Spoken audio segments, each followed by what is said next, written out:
Hello and welcome to Last Stand for Liberty. My name is Aaron Gobra, and today I want to talk to you a little bit about the case against Barack Obama. Now, I'm not one of these guys that is a birther. I'm not looking for the president's birth certificate. I'm not running around with pictures of the president dressed up as a Nazi and a Hitler mustache. As a matter of fact, I think those things take away from the credibility of the actual case against the president. So I really wish people would stop that stuff. There is a good case to be made against the president, and it lies in his policies, not this hyperbole that goes on around us in society today. So, if you want to start with just economics in itself, when the president took office, there was $9.2 trillion in debt that George Bush had left him with, and George Bush was partially responsible for that. It wasn't all his. He had ran up about $3.5 trillion in debt over the period of 8 years. Now, at the close of 4 years, our debt is a little over $16 trillion, and so in the period of 4 years, Barack Obama had ran up the debt about $7 trillion. Now, look, I recognize when the president took office that the economy wasn't in the best place, but that doesn't excuse saddling your children with $7 trillion in debt in 4 years. Okay, so that's the first thing. The next thing is the raising of the debt ceiling. These Republicrats, they can't get enough of spending your money, and they spend it irresponsibly, and they promise every social program under the sun. But the problem is we don't have the money to pay for this. As a matter of fact, we currently borrow about 40% of what we spend. So for every dollar we spend, we're borrowing 40 cents of that from China and from a few other nations in order to get these programs working and functional and that sort of thing. So it's highly irresponsible. Raising the debt ceiling is irresponsible. I take a lot of issue with that. Beyond just that, this debt being at $16 trillion, it's beyond the point where we can actually pay it back. And this is somewhat incomprehensible to people because the economists seem to make this sound so difficult.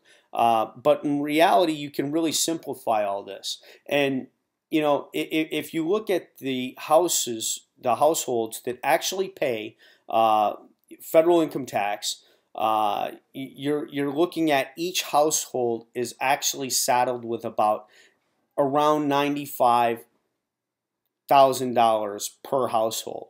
And so this debt is at a point that it's impossible to pay back, because if the government comes to you and says, hey, we spent too much money, we need $95,000 to keep this show going, most people aren't going to be able to pay that. And so, they know that. And the debt being at this point, right now with our federal tax base, we're just paying enough to service the interest on the debt. So that's what we call a treadmill. And so they've got you on a treadmill. It's an interest-only credit card. That's essentially what the government has ran up. And unfortunately, it's creating a economic catastrophe in our future that your children are going to be saddled with. And it's going to change the nature of this nation.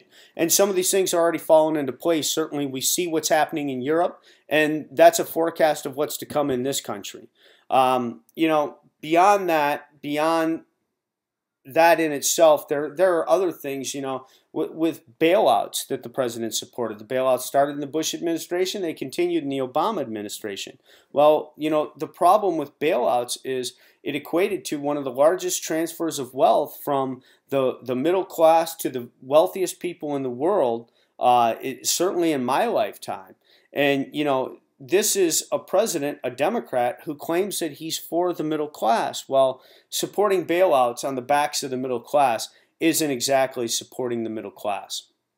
So that's a little bit about economics. Let's talk about war. Right now we're running drone wars in 5 or 6 different nations, and I've talked about this in other videos as well. But I think it bears repeating again. Because I think that Democrats typically think that their party is more of a peacenik party than the Republicans, and in this particular case, nothing could be further from the truth.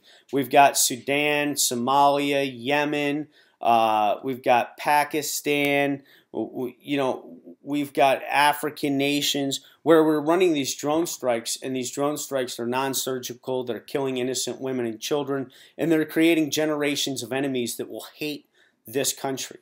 And so, that interventionist type of foreign policy is exactly the type of thing that is the reason that countries around the world hate us. And I posted something on Facebook a while ago that was a infographic, and it had a picture of a drone, and it was a fake news headline that said, "Oh, as it turns out, the reason they really hate us is because we're bombing them." Well, it was a fake news infographic, but at the same time, there's a lot of truth to that. That's the reason that people around the world hate us, is because of our foreign policy and the things that we've done. If China launched a missile into my house because they determined that I was a threat against their national security and I wasn't home and it killed my wife, then I would spend the rest of my life doing everything I could to kill every Chinese citizen I could get my hands on. And so, you can't think that this foreign policy doesn't impact how the world views us. You can't stick your head in the sand and deny that this is creating enemies for our country. They don't hate us because we're free. They hate us because we're bombing them, we're killing them, and we're in their countries doing underhanded things for the benefits of corporations and not for their people. The other thing, you had the illegal war in Libya. We didn't declare war. And on any of those nations I previously mentioned that we're running these drone strikes in, we haven't declared war on any of these nations. And that's unconstitutional. The president is supposed to declare war, and the Congress is supposed to approve us going to war. And neither has happened. And, that is a really bad precedent that we've just allowed to happen. The other thing is they're trying to sell war with Iran. They keep coming out and telling us what a huge threat Iran is. Well, in reality, we're the threat to Iran. We're the ones that overthrew Iran's democratically elected government in 1953 with a CIA coup. And then we installed a Shah who was brutally oppressive. And then in 1979, the people got sick and tired of the Shah's oppressive regime. Then they had the Islamic Revolution, and then they took a bunch of Americans hostage. Well, they took us hostage because they knew that we had overthrew their democratically elected leader. And so, we have done more damage to Iran than Iran has ever done to us.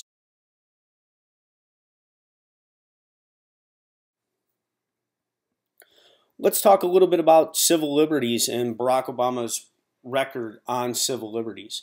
One, Obama reauthorized the Patriot Act. Okay, the Patriot Act allows for warrantless wiretaps and also allows for the NSA to essentially monitor all electronic communications throughout the country. So every email you send, every cell phone call, it all goes through NSA wiretaps, where they have large computer systems. Matter of fact, they're building an incredibly big data center where they plan to run all of this data through and filter it out for keywords. So the assumption is essentially that you're a criminal, and they're going to monitor everything instead of going about it the constitutional way, which is if they find that you're doing something wrong, if they have suspicions, then they go to a judge. And with that judge, they're able to obtain a warrant. And with that warrant, they're able to tap your phones or monitor your email communications or your text messages.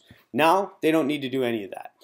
They bypass the courts completely, and all electronic communications are monitored. Thank you, President Obama. So there's one thing with civil liberties. The other thing is he recently signed legislation that put 30,000 military surveillance drones in the skies over the United States. This is a huge, huge privacy issue, if there is such a thing as privacy anymore, and apparently there's not. And also, again, it's like we're all suspected of being criminals, and they're going to monitor all of us to ensure our own safety. Well, you know what? I don't need anybody watching out for my own safety. I'll protect myself. I'll protect my family. So that's an overbearing government taking steps, and the people are sleeping, and the people are letting this happen. And when you tell Obama supporters this, it's like it goes in one ear and out the other. So when it comes down to it, Barack Obama's basically continued the same policies as George W. Bush. You know, he said he was going to close Guantanamo Bay. What did he do? He expanded it. He upgraded it. They're keeping more prisoners there now. You know, this is, again, a lot of people say, well, I don't give a rat's ass about any terrorists. Well, you know, these people should be put through the justice system just like any other criminal.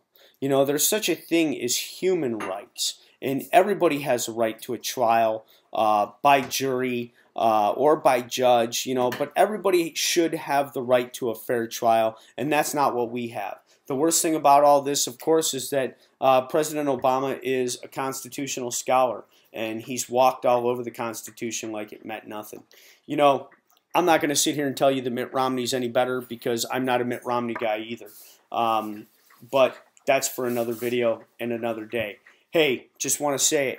Check us out on Facebook. Check us out on Twitter. Subscribe to our YouTube channel. Keep up, you know, educate your fellow citizens, and let's make a change, because if we don't, your children are going to be in a much worse world than they're in now.